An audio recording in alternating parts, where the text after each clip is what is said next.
आगे नहीं मिला, लेकिन जो कुछ मैं समझ पा रहा था वो जल्लीकुट्टे की बात कर रहे थे, वे कोविड के समय जो कठिनाइयां हुई उसकी चर्चा कर रहे थे।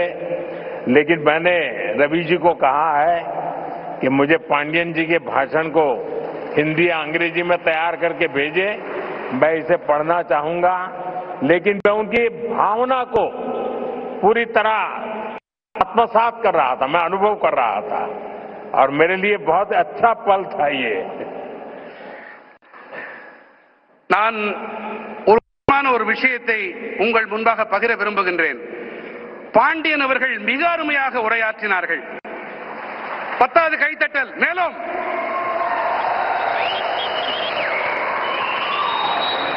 அவருடைய உரையை தமிழிலே இருந்ததால் என்னால் முழுமையாக புரிந்து கொள்ள முடியவில்லை. சிறு வயதில் நான் தமிழையும் கற்றிருக்கலாமே என்று அடிக்கடி நினைப்பதுண்டு. இன்று பாண்டியன் அவர்களுடைய உணர்வு மயமான இந்த உரை அந்த முழுமையாக அதை புரிந்து கொள்ள முடியவில்லை என்றாலும் அந்த உணர்வு என்னை தொட்டது. மாண்புமிகு ஆளுநர் ரவி ஐயா அவர்களிடம் நான் விண்ணப்பித்திருக்கிறேன். பாண்டியன் அவர்கள் ஐயாவுடைய உரையை அதனை ஹிந்தி மொழியிலே அல்லது ஆங்கிலத்திலே மொழியாக்கம் செய்து எனக்கு தெரிவித்துக் கொடுக்குமாறு அவரிடம் விண்ணப்பித்திருக்கிறேன். जब मैं यहां मंच में आया तो मैं देख रहा था काफी किसान भाई बहन वो अपना गमछा घुमा रहे थे, तो मुझे लग रहा था कि बिहार की हवा मेरे आने से पहले पहुंच गई है. நான் இங்கே மேடையிலே வந்தபோது பல விவசாய வேளாண் குடிமக்கள் தங்களுடைய மேல் துண்டை அவர்கள் சுழற்றிக் கொண்டிருந்தார்கள். பீகாருடைய காற்று இங்கேயும் வீசுகிறதோ என்று என் மனம் அவாவியது.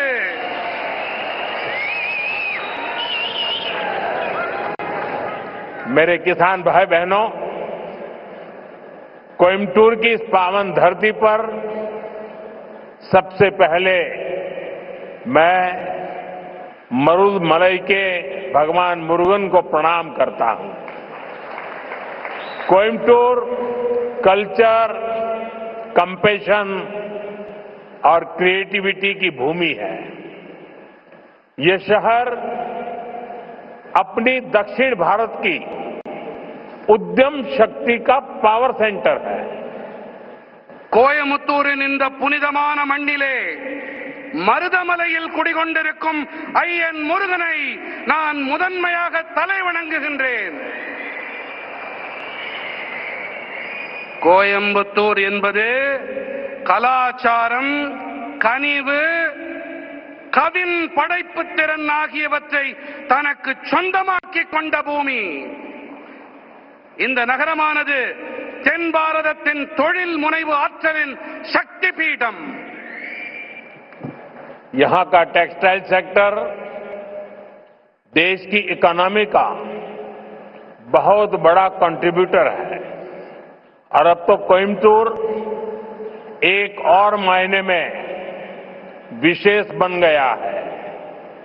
यहां के भूतपूर्व सांसद सीपी राधाकृष्णन जी अब उपराष्ट्रपति के तौर पर हम सबका मार्गदर्शन कर रहे हैं.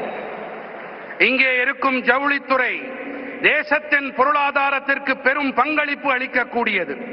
மேலும் இப்போது கோயம்புத்தூர் மேலும் ஒரு காரணத்தால் சிறப்பு பெறுகிறது. இங்கே நாடாளுமன்ற உறுப்பினராக இருந்த சிபி ராதாகிருஷ்ணன் அவர்கள் இப்போது துணை குடியரசுத் தலைவராக அனைவருக்கும் வழிகாட்டிக் கொண்டிருக்கின்றார்.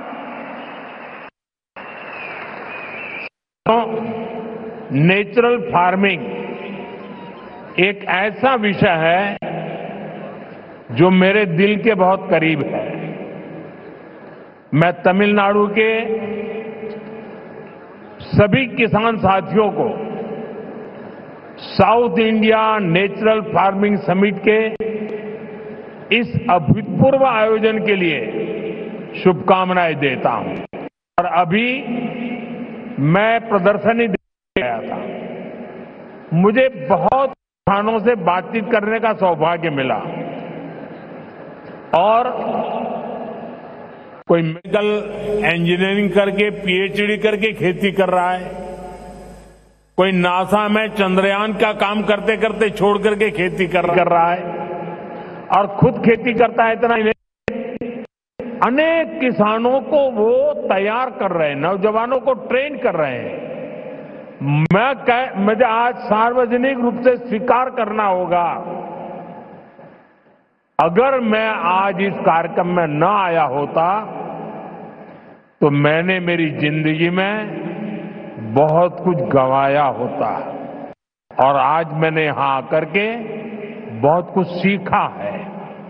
मैं अब मन से तमिलनाडु के किसानों की जो हिम्मत है, परिवर्तन को स्वीकार करने की उनकी जो ताकत है, उसको 100 सलाम करता हूं। நண்பர்களே, இயற்கை விவசாயம் என்பது விசேஷமான ஒன்று. இது என் இதயத்துக்கு மிகவும் நெருக்கமானது. நான் தமிழ்நாட்டின் அனைத்து வேளாண் குடிமக்களுக்கும் நண்பர்களுக்கும் தென்னிந்திய இயற்கை விவசாய மாநாட்டின் பொருட்டு என் மனம் கனிந்த நல்வாழ்த்துக்களை தெரிவித்துக் கொள்கிறேன். அடுத்ததாக, இங்கே மேடைக்கு வருவதற்கு முன்பாக நான் அங்கே காட்சிப்படுத்திருக்கும் பல்வேறு அரங்குகளை சென்று பார்த்தேன். ஒருவர் இயந்திர பொறியியலில் முனைவர் பட்டம் பெற்ற பிறகு விவசாயத்திற்கு வந்திருக்கிறார். ஒருவர் இஸ்ரோவை விட்டுவிட்டு, அந்த வேலையை விட்டுவிட்டு இங்கே வேளாண் தொழிலை புரிய வந்திருக்கின்றார். இவர்களுடைய இந்த பணி கருத்தூக்கம் அளிக்க வல்லது. இவர்கள் மட்டும் கருத்தூக்கம் தங்களுக்கு அளித்துக் கொள்ளவில்லை, இவருடைய இந்த பணி கருத்தூக்கம் அளிக்க வல்லது. இவர்கள் மட்டும் கருத்தூக்கம் தங்களுக்கு அளித்துக் கொள்ளவில்லை, இவர்கள் மற்றவர்களுக்கும் உத்வேகம் அளிக்கின்றார்கள், அவர்களுக்கும் பயிற்சி அளித்து வேளாண் தொழிலை முன்னெடுத்து செல்லுகின்றார்கள், புதிய புதிய உத்திகளையும் வழிமுறைகளையும் கைக்கொண்டு. ஒருவேளை நான் இங்கே வாராது போயிருந்தால் நான் பல விஷயங்களை தெரிந்து கொள்ளாமல் போயிருப்பேன், என்னுடைய கற்றல் குறைந்து போயிருக்கும். இந்த வேளையிலே நான் தமிழ்நாட்டின் வேளாண் பெருமக்களுக்கு என்னுடைய மனம் நிறைந்த பாராட்டுக்களை உங்களுடைய துணிச்சலுக்காக காணிக்கையாக்குகின்றேன்.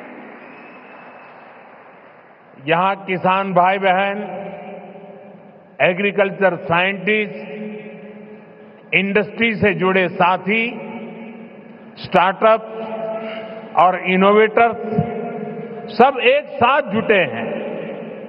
मैं आप सभी का बहुत बहुत अभिनंदन करता हूं. இங்கே வேளாண் சகோதர சகோதரிகளும், விவசாய அறிவியலாளர்களும், தொழில் துறையோடு இணைந்த நண்பர்களும், ஸ்டார்ட் அப்புகளும், புதுமைகள் கண்டுபிடிப்பாளர்களும் ஒன்றாக இணைந்திருக்கின்றார்கள். நான் உங்கள் அனைவருக்கும் என் வாழ்த்துக்களை தெரிவித்துக் கொள்ளுகின்றேன். साथियों, आने वाले वर्षों में मैं भारत की खेती में कई बड़े बदलाव होते देख रहा हूं. भारत नेचुरल फार्मिंग का ग्लोबल हब बनने के रास्ते पर है. हमारी बायोडायवर्सिटी एक नया आकार ले रही है. देश के युवा भी अब एग्रीकल्चर को एक मॉडर्न स्केलेबल अपॉर्चुनिटी के रूप में देख रहे हैं. इससे देश की रूरल इकोनॉमी को बहुत बड़ी ताकत मिलने जा रही है. நண்பர்களே, வரவிருக்கின்ற ஆண்டுகளிலே பாரதத்தின் வேளாண் துறையில் பல பெரிய மாறுதல்கள் ஏற்படவிருப்பதை நான் காண்கின்றேன். பாரதம் இயற்கை விவசாயத்தின் உலகளாவிய மையப்புள்ளியாக ஆகும் பாதையிலே பயணிக்க தொடங்கி இருக்கின்றது. நம்முடைய உயிரி பன்முகத்தன்மை ஒரு புதிய வடிவத்தை எடுத்து வருகின்றது. தேசத்தின் இளைஞர்களும் கூட இப்போது விவசாயத்தை நவீனமானதாகவும் அளவிடக்கூடிய சந்தர்ப்பமாகவும் காணத் தொடங்கி இருக்கின்றார்கள். முக்கியமாக இதனால் ஊரக பகுதி பொருளாதாரம் மேம்படும் என்பதை அறுதியிட்டு என்னால் சொல்ல முடியும்.